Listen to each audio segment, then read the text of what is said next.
कस्तो राम्रो काँक्रा कसरी हो र आमा कसरी हो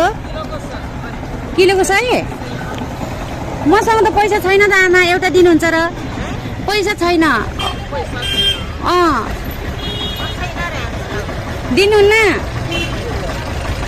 दिनु न क्या आमा कस्तो खानु मन लाग्यो मलाई कस्तो मन पर्यो काँक्रा हेर्नु न कस्तो राम्रो हो बिना पैसा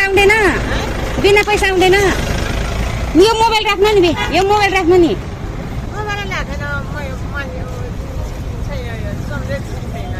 भोलि लिएर दिँदा हुँदैन आमा नेपालीमा भन्नु न बुझ्दिनँ के पैसा बिना मान्छेको जिन्दगी छैन है आमा आमा साँच्चै मसँग पैसा नभएर हो के हेर्नु न कस्तो राम्रो सलक्क परेको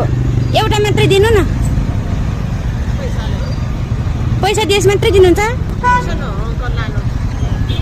पैसा लिएर लाने आमा नि मलाई आमाले काँक्रो दिनु भएन हेर्नु न कति राम्रो काँक्रा थियो मसँग पैसै नभएर आज आमा भोलि बिहान ल्याएर दिँदा हुँदैन हजुर 1 किलो दिनुहुन्छ ल आमाले मलाई अब पैसा छैन मसँग भोलि दिन्छु भनेको अब दिनु लाग्नु भएको छ 1 किलो कति हो आमा 100 रुपियाँको 1 किलो हजुर ए हेर्नु मलाई पैसा छैन क्या आज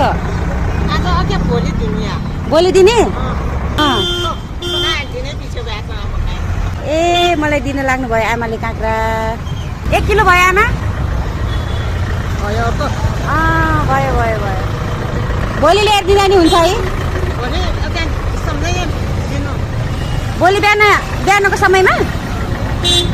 आमा कति राम्रो मान्छे हजुर त मैले खासमा यो काँक्रा किन्न आएको होइन के यो सामाजिक परिश्रम गरेको बस्नु एउटा कुरा भन्छु आमा मैले यस्तो हो के सामाजिक परिश्रमको लागि सानो भिडियो बनाएको मात्रै हो अब हुन्छ नि कसरी साँच्चीकै पैसा नभएकाहरू आउँछ नि त उहाँहरूलाई दिनुहुन्छ कि हुन्थेन भनेर सामाजिक परिश्रम गरे मात्रै तपाईँ कति राम्रो मान्छे नेवारमा त भनिदिनु न कति राम्रो मान्छे तपाईँको व्यापार एकदम राम्रो होस् भगवान्ले एकदम फलिफाप पार्नुहोस् हजुरलाई भनिदिनु त दाजु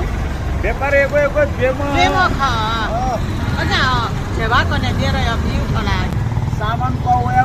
सामान ठेवा मरु तिनटा बिहा लागि म बिहा ये नेता वो